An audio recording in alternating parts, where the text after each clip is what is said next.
Le Seigneur soit avec vous. Évangile de Jésus-Christ selon saint Matthieu.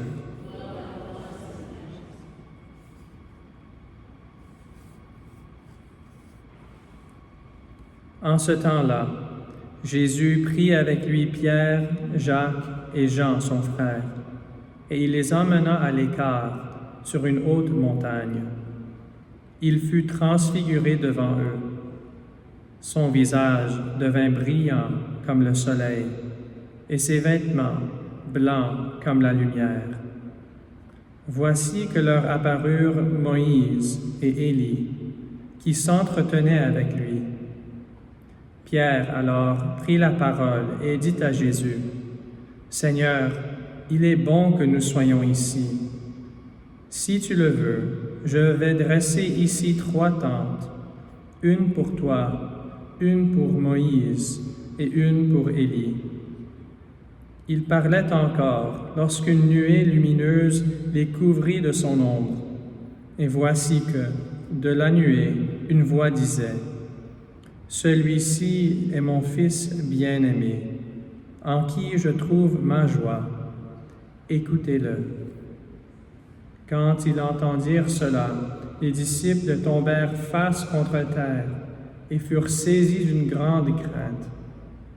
Jésus s'approcha, les toucha et leur dit, « Relevez-vous et soyez sans crainte. » Levant les yeux, ils ne virent plus personne, sinon lui, Jésus, seul.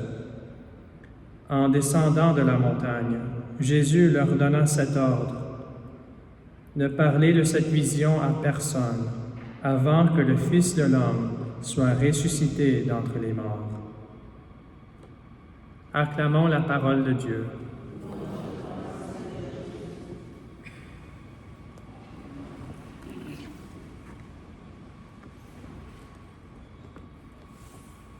Mes frères et sœurs, la fête d'aujourd'hui, la transfiguration, c'est vraiment la fête de la parole de Dieu. On voit que Moïse et Élie étaient avec Jésus sur la montagne sainte. Moïse et Élie qui représentent la loi et les prophètes. Moïse et Élie qui ont transmis la parole de Dieu, mais Jésus qui lui-même est la parole, est le Verbe de Dieu. Moïse et Élie qui tous les deux montèrent une montagne sainte pour voir Dieu, mais n'ont pas eu la chance de le voir, ont eu une théophanie, une expérience de Dieu, mais Dieu leur a dit, « Vous ne verrez pas ma face. » Mais aujourd'hui, on voit que le désir de leur cœur a été comblé. Ils ont vu Dieu en Jésus. Alors la parole de Dieu, c'est le Fils de Dieu, Jésus, qui a pris notre chair, la divinité mariée à l'humanité. Jésus, par sa propre divinité, a pu transfigurer son humanité, transformer en lumière. Et si on veut être transfiguré aussi, le Père nous dit qu'est-ce qu'on doit faire. C'est très simple, 2 mots. Écoutez-le. Voici ma parole, écoutez-le. Si vous voulez être transfiguré comme mon Fils, écoutez-le. Le problème, c'est que beaucoup de chrétiens suivent Jésus, mais ne l'écoutent pas. Il y a beaucoup de chrétiens qui disent « Je suis un chrétien, je suis un disciple du Christ, mais cet enseignement, non, c'est pas pour moi, je ne vais pas choisir ça. Ça, non, c'est trop difficile, c'est pas pour moi. » Il y a quelques années, j'étais dans une paroisse, puis on a fait une consécration de la paroisse à la Vierge Marie. On a lu un livre tous ensemble, et on s'est préparé pour cette journée de consécration. Et dans le livre, ça parlait des choses, comment la Vierge Marie va nous renouveler en nous nos vœux de baptême pour rejeter Satan, le mal, les péchés. Et une paroissienne m'a dit, c'est pas pour moi ça. J'aime pas ce langage de Satan et de péché. C'est pas vraiment pour moi. Je savais pas quoi dire, vraiment, honnêtement, j'étais choqué. Parce que c'était pas l'auteur qui a décidé d'inventer cela. C'était pas moi qui ai décidé. C'est Jésus lui-même qui parle de Satan et du péché.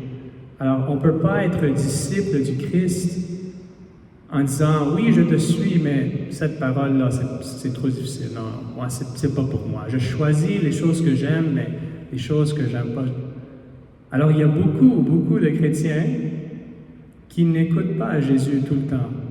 Ils écoutent certaines choses, mais pas tout. Alors, si nous, on dit « Non, Seigneur, je veux te suivre dans toutes les choses. Je ne veux pas choisir ce que je décide à écouter, mais tout. » Et nous aussi, on a une tentation.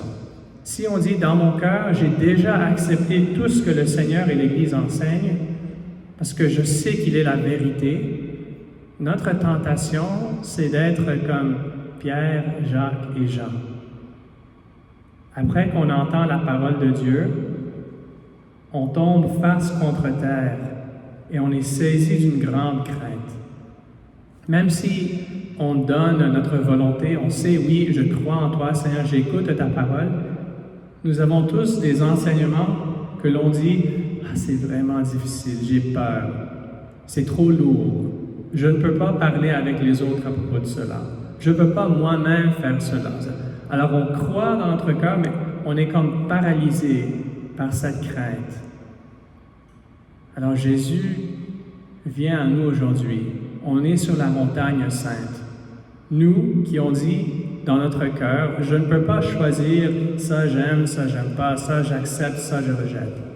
Si dans votre cœur vous savez que c'est tout ou rien avec Jésus et vous voulez être tout avec lui, je suis certain qu'il y a quand même des choses qui nous donnent cette crainte, cette peur.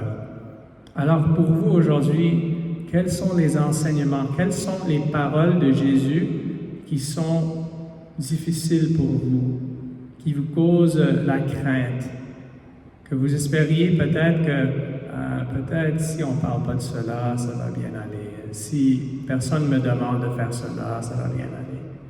Quelles sont ces craintes-là? Parce que Jésus est plein de miséricorde. Il voit notre cœur.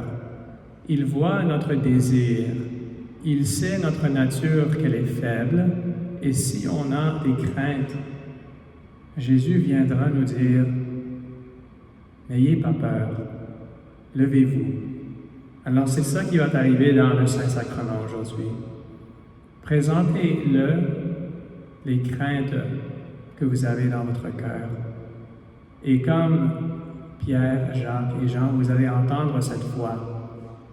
Tu veux me suivre, tu es faible, mais n'aie pas peur, je te donne la force. Prends confiance en moi. Tout va bien aller pour ceux qui donnent tout à moi. Alors on rend grâce à Jésus, la parole de Dieu. On rend grâce au Père qui nous a donné sa parole et cet enseignement. Écoutez-le. Et tout ce qu'on a dans notre cœur, on lui donne pour qu'on puisse être transfiguré comme lui au dernier jour. Amen.